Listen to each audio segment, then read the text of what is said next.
Hello students, welcome to YouTube channel. આજના વિડીયોની અંદર આપણે જોવાના છે ધોરણ 7નું એસાઇનમેન્ટ સોલ્યુશન, જેમાં પ્રશ્ન નંબર 4નો આપણે પ્રશ્ન નંબર 2 આવે છે, બરાબર. હવે એની અંદર આપણને શું કીધું છે કે ધ્યાન આપો, પ્રશ્ન નંબર 1નું સોલ્યુશન જોઈએ કે આપણને બે સમાંતર રેખાઓ આપેલી છે, બે સમાંતર રેખાઓ એ અને બી, બરાબર. અને એમની એક છેદિકા છે. કઈ છેદિકા છે? તો કે સર એક્સ અને વાય, એક્સ વાય એમની છેદિકા કઈ છે? એક્સ વાય એમની શું છે? છેદિકા. ધ્યાન આપો, બાજુમાં આપેલી આકૃતિમાં AB સમાંતર છેડી, આ જે વચ્ચે મેં લીટી કરેલી છે ઊભી, એનો મતલબ શું થાય? સમાંતર. તો બે રેખાઓ AB અને CD, બે રેખાઓ એકબીજાની કેવી છે? સમાંતર. પછી XY તેમની છેદિકા છે. XY શું છે? તેમાંથી પસાર થતી એક રેખા, એને શું કહેવાય? એની છેદિકા. એ XY એમને કયા બિંદુમાં? AB ને P બિંદુમાં. AB ને અહીંયા, એટલે અહીંયા કયું બિંદુ? P બિંદુ. અને CD ને Q બિંદુમાં છેદે છે. CD ને કયા બિંદુમાં છેદે? Q બિંદુમાં છેદે છે.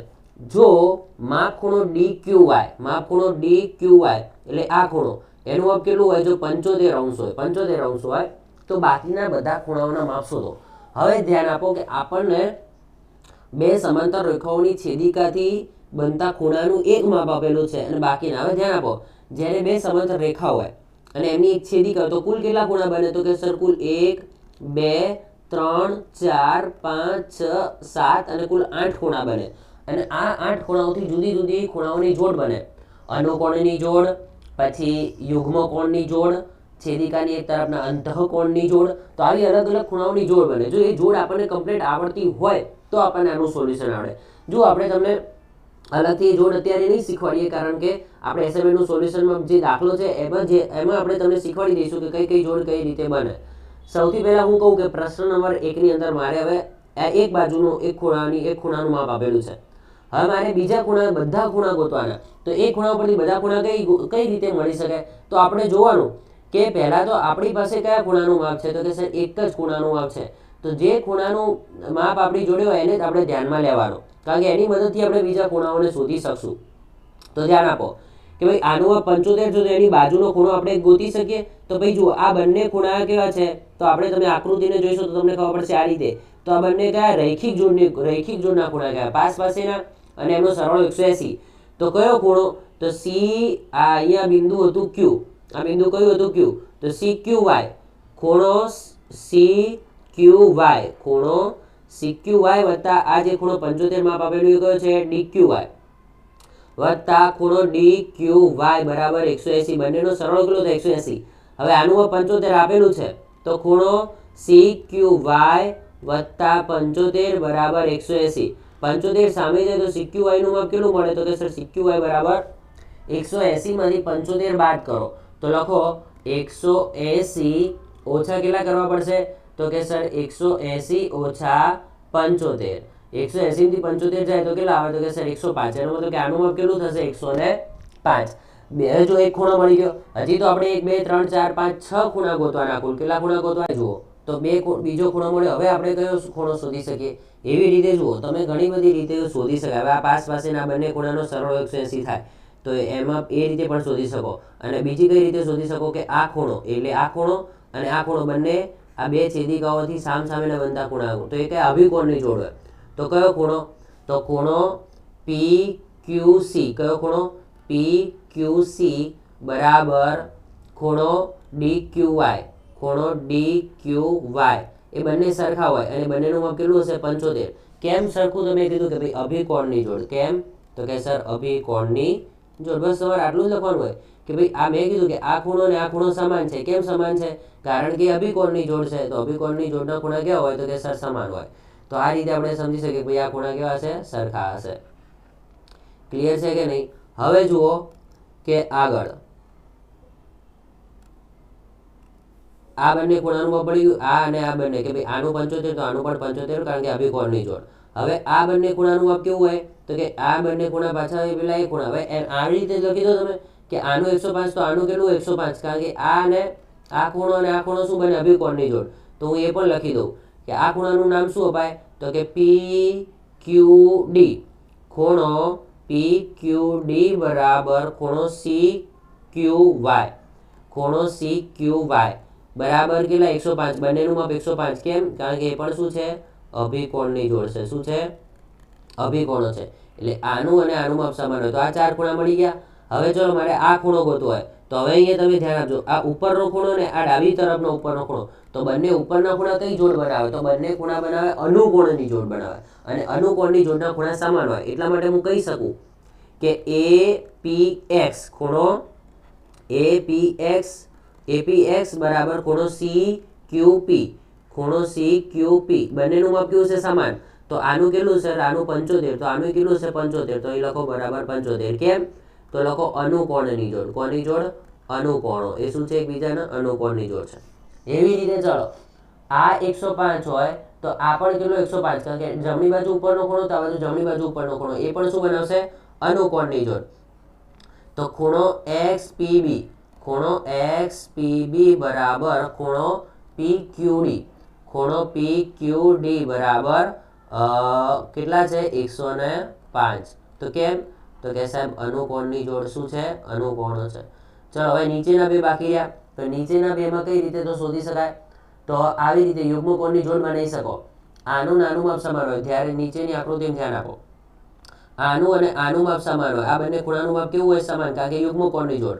તો પછી લખો અહીંયા કે APQ, ખૂણો APQ બરાબર ખૂણો DQY, ખૂણો DQY બરાબર કેટલા થશે? તો આનું 105, આનું 105 હતું તો આનું પણ 105 જ, આનું કેટલું? 105. તો બંનેનું 105 થશે. તો એ કેમ? તો મેં કીધું કે યુગ્મ કોણની જોડ. પછી આનું જેટલું હશે એટલું આનું હશે, એ આનું જેટલું હશે એટલું આનું હશે, કારણ કે એ પણ યુગ્મ કોણની જોડ. તો પછી આ કયો ખૂણો છે? PQC, ખૂણો PQC બરાબર ખૂણો PQC બરાબર ખૂણો આયરો BPY, ખૂણો BP અને સોરી Q, અહીંયા Q હતો ને, Q બિંદુ હતું તો Q બરાબર 75. તો એ કેમ? તો કે સર યુગ્મ કોણની જોડ. શું છે? યુગ્મ કોણની જોડ. બરોબર. તમારે લખાણ શું લખવાનું? આકૃતિ દોરવાની, આ રીતે લખાણ લખી દેવાનું. ઓકે. જો તમારા લખાણ લખાઈ ગયું હોય તો એક વખત હું ફરીથી તમને આકૃતિ સમજાવી દઉં, ધ્યાન આપો. કે શું કીધું હતું? કે અહીંયા બે સમાંતર રેખાઓ આપેલી હતી અને એમની શું આપેલી હતી? એક છેદિકા આપેલી હતી. એમાં આનું માપ કેટલું હતું? આનું માપ 75 હતું. બાકીના બધા ખૂણા શોધવા હતા. તો આનું 75 હોય તો બેટા આનું કેટલું થાય? તો આ બંને રેખિક જોડના ખૂણા, તો 180 થી 75 બાદ કરો તો આ 105 મળે. હવે આ અને આ ખૂણા કયા કહેવાય? તો કે સર આ તો સામસામેના અભિકોણની જોડ કહેવાય. તો આનું માપ કેટલું થાય? 105. આનું 75, તો આનું કેટલું થાય? તો કે આનું 75 થાય, કારણ કે સામસામેના ખૂણા, તેનું માપ પણ 75. એવી રીતે હવે આ ખૂણો અને આ ખૂણો, આ ખૂણા કયા જોડ કહેવાય? તો આ અનુકોણની જોડ કહેવાય. સમાંતર રેખાઓની છેદિકાના એક તરફના ખૂણા કયા કહેવાય? તો કે અનુકોણની જોડ કહેવાય. તો આ 75, તો આ પણ 75. એવી રીતે આ 105, તો આ પણ કેટલો 105, કારણ કે એક તરફના ખૂણા. હવે આ ખૂણો અને આ ખૂણો સરખા હોય. કયો ખૂણો? ધ્યાન આપજો.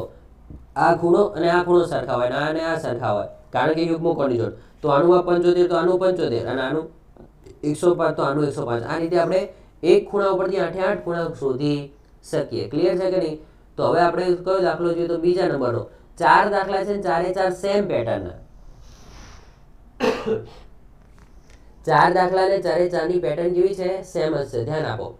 અહીંયા શું કીધું છે? બે સમાંતર રેખાઓ XY અને AB, XY અને AB બે સમાંતર રેખાઓ છે. ધ્યાન આપજો. XY અને AB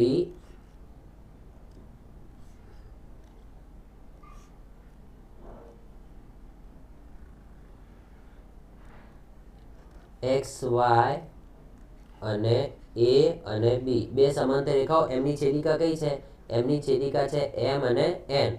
કયા બિંદુમાં XY ને છેદે છે? અહીંયા P બિંદુમાં અને અહીંયા Q બિંદુમાં. ઓકે. હવે કયા ખૂણાનું માપ? આ ખૂણાનું માપ આપણને 50 આપેલું છે. હું પહેલા તમને ઉપર છેલ્લી માહિતી આપી દઉં. ભાઈ જુઓ, આનો ચલો આનો સરવાળો કેટલો થાય? 180, કારણ કે બંને કઈ જોડ બનાવે? રેખિક જોડની રેખિક ખૂણાની જોડ બનાવે. તો આપણે ઇઝીલી લખી શકીએ કે ભાઈ ખૂણો MPX, ખૂણો MPX કયું બનાવશે? તો હું લખું અહીંયા ખૂણો MPX વત્તા ખૂણો MPY, ખૂણો MPY બરાબર 180, કારણ કે કઈ જોડ બનાવશે? રેખિક જોડ, ખૂણાઓની જોડ. તો ચલો MPX નું માપ 50 વત્તા MPY બરાબર 180. તો MPY કેટલો? તો ખૂણો MPY બરાબર 180 ઓછા 50. 180 માંથી 50 જશે તો કેટલા આવશે? તો કે આવશે 130. તો પછી એમપીવાય નું માપ આવશે 130. તો આનું માપ મળી ગયું, કેટલું આવ્યું? 130. બરોબર છે. હવે આનું 130 હોય તો હવે તમે જુઓ, આનું 50 હોય તો આનું કેટલું હોય? તો કે સર એનું 50 હોય. કેમ 50 હોય? તો જો અહીંયા લખો, ખૂણો એક્સ પી એમ બરાબર ખૂણો એ ક્યુ પી, ખૂણો એ ક્યુ પી બરાબર 50. કહેવાનો મતલબ કે આનું માપ 50 તો આનું પણ 50, બંનેનું માપ 50. કેમ? તો કારણ કે સર અનુકોણની જોડ. કઈ જોડ? અનુકોણો છે. કયા ખૂણા છે? અનુકોણ. તો એવી જ રીતે છેદિકાની એક તરફનો આ બાજુનો ઉપરનો ખૂણો તો આ બાજુનો ઉપરનો ખૂણો, તો આનું માપ કેટલું હોય? 130 જ હોય. કેમ? તો કે અનુકોણની જોડ. તો એમ પી વાય એને કઈ જોડ કહેવાય? અનુકોણની જોડ. તો એમ પી વાય બરાબર ખૂણો પી ક્યુ બી બરાબર કેટલા? 130. કારણ કે અનુકોણો. બરોબર, અનુકોણો. ચલો, આ 130 મળી ગયો, આ મળી ગયો 50. હવે આ કેટલો હોય? તો કે સર હવે આ કેટલો હોય? તો કે સર એ 50 હોય, કારણ કે આ સામસામેના ખૂણા કયા બને? અભિકોણની જોડ બને. તો લખી દો તમે એમ પી એક્સ ખૂણો એમ પી એક્સ બરાબર ખૂણો વાય પી ક્યુ, ખૂણો વાય પી ક્યુ બરાબર કેટલા આવશે? 50. કારણ અભિકોણો. કયા છે? અભિકોણની જોડ છે. એવી રીતે આ 130 તો આ પણ કેટલો હોય? 130, કારણ કે એ પણ અભિકોણની જોડ બનાવે. તો ખૂણો એમ પી વાય બરાબર ખૂણો એક્સ પી ક્યુ, ખૂણો એક્સ પી ક્યુ બરાબર કેટલા થશે? 130. કારણ કે કઈ જોડ બનાવે છે? અભિકોણની જોડ બનાવે છે. હવે ખાલી આ બંને ખૂણા રહ્યા તો આમાં પણ અભિકોણની જોડ બનાવી તો બહુ બધી રીતે શોધી શકાય. આપણે જે ઈઝી પડે એ લખવાનું. આ 130 તો આ પણ કેટલો? 130. આ 50 તો આ પણ 50. કેમ કે સામસામેના ખૂણા ચોકડીમાં બનતા હોય તો એ શું કહેવાય? અભિકોણની જોડ. તો એ ક્યુ પી, ખૂણો એ ક્યુ પી બરાબર ખૂણો બી ક્યુ એન, ખૂણો બી ક્યુ એન. આ કયા ખૂણા? આ બંનેના માપ કેટલા થશે? 50-50. કેમ સરખા થશે? તો કે સાહેબ એ લોકો અભિકોણો છે. કેવા છે? અભિકોણો. હવે આ 130 તો આ પણ કેટલો હશે? 130. તો કેમ? પી ક્યુ બી બરાબર ખૂણો પી ક્યુ બી બરાબર ખૂણો એ ક્યુ એન, ખૂણો એ ક્યુ એન બરાબર કેટલો? 130. કેમ સર? તો કે સર એ અભિકોણની જોડ છે. શું છે? અભિકોણો છે. તો આ રીતે એક ખૂણાનું માપ આપેલું હોય તો આપણે 8 ખૂણાનું માપ શોધી શકીએ. અને લખાણ શું લખવાનું? આ રીતે કે ભાઈ આ ખૂણાનું માપ આટલું તો આ ખૂણાનું માપ પણ આટલું જ હોય, કારણ કે એ લોકો આ જોડ બનાવે છે. બસ લખાણ આટલું જ લખવાનું હોય. હવે જોઈએ દાખલા નંબર 3 જોઈએ. ચલો, સૌથી પહેલા આકૃતિ દોરી દઈશું આપણે કે બે સમાંતર રેખાઓ અને એક એમની શું છે? છેદિકા. બે સમાંતર રેખાઓ અને એક એમની છેદિકા. એમાં આનું માપ આપેલું છે 65°. આ રેખા એલ, આ રેખા એમ, આ રેખા છે ટી. આને શું નામ આપેલું છે? ટી. T L M. હવે નીચેની આકૃતિમાં એલ સમાંતર એમ એટલે બે એલ અને એમ સમાંતર રેખા છે. ટી એમની છેદિકા છે. તો બાકીના બધા ખૂણા શોધો. અહીંયા નામ નહીં આપેલા, અહીંયા ખૂણાને 1 2 3 નામ આપેલા. તો આપણે એવું કરી દઈએ 1 2 3 4 5 6 અને 7. હવે એ પ્રમાણે આપણે કામ કરવાનું. ધ્યાન આપો. શું કરીશું આપણે? તો હવે ધ્યાન આપો કે અહીંયા 65, આનું માપ 65 હોય તો આનું માપ કેટલું હોય? પાસેના ખૂણાનું માપ કેટલું હોય? તો કે સર આ બંને ખૂણો આ 65 અને ખૂણા 1 નું માપ બંનેનો સરળો 180 થાય. તો ખૂણો 1 વત્તા 65 બરાબર કેટલા થશે? 180. તો ખૂણા 1 નું માપ કેટલું થશે? 180 ઓછા 65. કારણ કે બંને કઈ જોડ બનાવે? તો કે સર બંને રૈખિક જોડના ખૂણા બનાવે. એટલે આનું માપ આવશે 115. તો આ કેટલું આવ્યું? 115. ઓકે, તો ખૂણો 1 મળી ગયો 115. તો ખૂણો 3 કેટલો હોય? ખૂણો 1 બરાબર ખૂણો 3 અને બંનેનું માપ કેવું હશે? સરખું જ હશે, 115. તો કેમ સરખું હશે? કારણ કે અભિકોણો છે. કયા છે? અભિકોણો. ચલો, નંબર 1 ક્લિયર. આ પણ 115 આવ્યું. હવે આ 65 તો આ પણ 65 જ હશે. કેમ હશે? કારણ કે સર અભિકોણની જોડ. તો ખૂણો 2 બરાબર 65. કેમ 65? તો કે સર અભિકોણની જોડ. શું છે? અભિકોણ. ચલો, આટલું ક્લિયર થઈ ગયું. હવે આ 115 તો આ પણ 115. તો કેમ સર કે આ કઈ જોડ બનાવે? તો લખો ખૂણો કયો હતો? આ તો આપણો ખૂણો 1. તો ખૂણો 1 બરાબર ખૂણો 4. કેમ સર? તો અને માપ કેટલું છે બંનેનું? 115. કેમ? તો કે સર એ છે અનુકોણની જોડ. આવા એક તરફના ખૂણા શું બનાવે? અનુકોણો બનાવે. જો તમને ખૂણાઓમાં ખબર ના પડતી હોય તો તમે કમેન્ટ કરજો, તો આપણે તમને ખૂણાઓની જોડના પ્રકાર અલગથી એક વિડીયો બનાવીને શીખવાડીશું. બરોબર.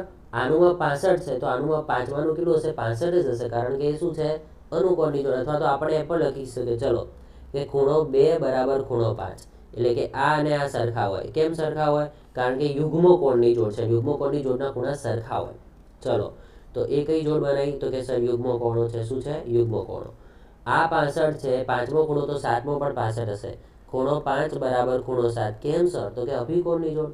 બંનેનું માપ કેટલું હશે? 65 જ હશે. તો લખો કે અભિકોણો છે. શું છે? અભિકોણો. ત્યારબાદ આ 65 મળી ગયો, એકલો 6 વધ્યો, તો ખૂણો 4 બરાબર ખૂણો 6. બંનેનું માપ કેટલું હશે? 115. તો એ પણ શું બનાવશે? અભિકોણની જોડ બનાવે. શું બનાવે? અભિકોણની જોડ. આવી રીતે બે છેદિકાઓની આવી રીતે બે સામે ખૂણા બનતા હોય તો આ બંને કયા ખૂણા કહેવાય? અભિકોણની જોડો કહેવાય. ક્લિયર? તો આ રીતે આપણે એક ખૂણા ઉપરથી બાકીના બધા ખૂણા શોધી શકીએ. એના પછીનો પ્રશ્ન લઈએ, પ્રશ્ન નંબર 4. શું કીધું છે આપણને? કે રેખા L અને M સમાંતર છે. ધ્યાન આપો, બે રેખાઓ L અને M સમાંતર છે. L અને M સમાંતર છે. TM ની છેદિકા છે. આ ખૂણાનું માપ 110 આપેલું છે. બરાબર. અને આનું માપ 1 2 3 4 5 6 અને 7. ઓકે. હવે આપણને શું કીધું છે? બાકીના બધા ખૂણાના માપ શોધો. એક ખૂણો આપેલો, બાકીના બધાના માપ શોધો. તો સૌથી પહેલા ફરી એની એક વસ્તુ કે પહેલા પાસેનો ખૂણો શોધી લેવાનો કે ભાઈ આનું માપ કેટલું થાય? તો લખવાનું આગળના જેમ, ખૂણો 1 વત્તા પાસેનો ખૂણો 110 બરાબર 180. કેમ? તો લખવાનું કે રૈખિક ખૂણા, રૈખિક જોડના ખૂણા. કયા? રૈખિક જોડના ખૂણા. તો હવે એ ખૂણા 1 ને કરતા બનાવો. ખૂણા 1 ને કરતા બનાવો તો 180 110 સામે જશે, તો -110 તો કેટલા આવશે? 70 અંશ. તો આનું માપ આવશે 70. હવે જો ખૂણો 1 બરાબર ખૂણો 3, આનું માપ પણ 70 થશે, કારણ કે જો સામેના ખૂણા એટલે આપણા કયા થશે? અભિકોણની જોડ. તો એનું માપ કેટલું થશે? 70 થશે. તો અહીં હું લખી દઉં અભિકોણો. કયા છે? અભિકોણો. ચલો, આટલું તો ક્લિયર થઈ ગયું. હવે આ બે ખૂણા બેનું માપ પણ 110 જ હશે, કારણ કે એ પણ શું બનાવે? સામે અભિકોણો. તો ખૂણો 2 બરાબર 110. તો લખી દો. કેમ? તો કે સર અભિકોણો. ચલો, આટલું ક્લિયર થઈ ગયું. હવે ખૂણા 1 નું માપ હશે એટલું ને એટલું 4 નું હશે, તો ખૂણો 1 બરાબર ખૂણો 4. અને બંનેનું માપ 70 હોવાનું. કેમ 70 હોવાનું? કારણ કે સર એ બનાવશે આપણી અનુકોણની જોડ બનાવશે. શું બનાવશે? સમાંતર રેખાઓની છેદિકામાં આવી રીતે એક તરફના ખૂણા હોય, આવી રીતે એક તરફના ખૂણા હોય તો એ શું બનાવે? અનુકોણની જોડ બનાવે. ક્લિયર? તો આ થઈ ગઈ આપણી અનુકોણની જોડ. એટલે આનું માપ આવી ગયું 70. ચલો, હવે આ 110 તો આ પણ કેટલો થશે? 110, કારણ કે એ પણ અનુકોણની જોડ બનાવે. તો ખૂણો 5 બરાબર 110, કારણ કે એ શું બનાવશે? તો કે અનુકોણ. શું બનાવશે? અનુકોણ. ચલો, હવે આ 110 તો આ કેટલો હશે? 110 હશે, કારણ કે 5 અને 6 શું છે? ખૂણો 5 બરાબર ખૂણો 6. એ કઈ જોડ બનાવશે? તો કે બનાવશે અભિકોણો બનાવશે. શું બનાવશે? અભિકોણો. અને બંનેનું માપ કેટલું હશે? 110 હશે. હવે આ 70 તો આ 70, તો ખૂણો 4 બરાબર ખૂણો 7. બંનેનું માપ કેટલું થશે? 70 થશે, કારણ કે એ કઈ જોડ બનાવે છે? તો એ બનાવશે અભિકોણની જોડ. શું બનાવશે? અભિકોણની જોડ. ક્લિયર છે કે નહીં? તો એક ખૂણા ઉપરથી આપણે બધા ખૂણાઓ શોધી શકીએ. છતાં હજી જો મને લાગે છે કે કેટલાક વિદ્યાર્થીઓને ખૂણાઓની જોડમાં ખ્યાલ નહીં આવતો હોય, તો હું ઉપર છેલ્લી માહિતી આપી દઉં કે ભાઈ અનુકોણની જોડ કોને કહેવાય? અનુકોણની જોડ. તો જુઓ, આ બાજુ ઉપરનો ખૂણો તો આ બાજુ ઉપરનો ખૂણો, આ બાજુ ઉપરનો ખૂણો તો આ બાજુ ઉપરનો ખૂણો, આ બાજુ નીચેનો ખૂણો તો આ બાજુ નીચેનો ખૂણો, અને આ બાજુ નીચેનો ખૂણો તો આ બાજુ નીચેનો ખૂણો. તો આ જે મેં જોડો બનાવી એ કઈ બની? અનુકોણની જોડ બની. ક્લિયર છે કે નહીં? હવે જુઓ, એના પછી બીજા નંબરમાં અનુકોણની જોડ ખબર પડી હોય તો પછી હવે જોઈ લો તમે યુગ્મ કોણની જોડ જોઈ લો. યુગ્મ કોણ કોને કહેવાય? યુગ્મ કોણ કહે કે આ બાજુનો ખૂણો તો એની સામેની આ બાજુનો ખૂણો નીચેમાં, આ બાજુનો ખૂણો તો આ બાજુનો ખૂણો. તો આ શું થઈ? યુગ્મ કોણની જોડ, અંતઃયુગ્મ કોણો. બરાબર. અભિકોણો કોને કહેવાય? તો સામાન્ય રીતે બે રેખાઓ એકબીજાને આવી છેદતી હોય, સામે જે ખૂણા બને તો આને શું કહેવાય? તો આને આપણે અભિકોણો કહેવાય. તો આપણી જે 8 ખૂણા બને એમાં જુઓ, અહીંયા તમે જોશો કે ભાઈ આ અને આ એકબીજાને છેદે તો આ કયા બનશે? અભિકોણો. આને આ કયા બનશે? અભિકોણો. આને આ કયા બનશે? અભિકોણો. આને આ કયા બનશે? અભિકોણો. ક્લિયર છે કે નહીં? તો આ રીતે અભિકોણો બને. એક અંતઃયુગ્મ કોણ, સોરી અંતઃકોણો. અંતઃકોણો કોને કહેવાય? તો તો બે સમાંતર રેખાઓ હોય અને એમની એક છેદિકા હોય તો એક તરફના ખૂણા જેમ કે આ અને આ બંને કયા હોય અંતઃકોણ હોય અને એ બંનેનો શું સંબંધ હોય બંનેનો સરવાળો 180 હોય એટલે કે બંને પૂરક કોણ હોય અને આનો નાનો સરવાળો કેટલો 180 હોય તો આ બંનેનો સરવાળો 180 થાય તો આ અલગ અલગ ખૂણાઓની જોડ છે અને આ જોડનો ઉપયોગ કરી તમે આ પ્રશ્નોના જવાબ આ 4 દાખલાના પ્રશ્નો જવાબ આપી શકો એટલે તમે બહુ અલગ અલગ રીતે તમને જે ઈઝી લાગે એ તમે જોડનો ઉપયોગ કરી તમે આના જવાબ આપી શકો બરાબર તો આના પછીના હવે જે દાખલા છે આગલા વિડીયોમાં જોઈશું કોઈ જગ્યાએ તકલીફ હોય તો તમે નીચે કમેન્ટમાં જણાવી શકો છો તો આપણે એના ઉપર વિડીયો બનાવીશું બરોબર બાકી મળીશું નેક્સ્ટ વિડીયોમાં બાય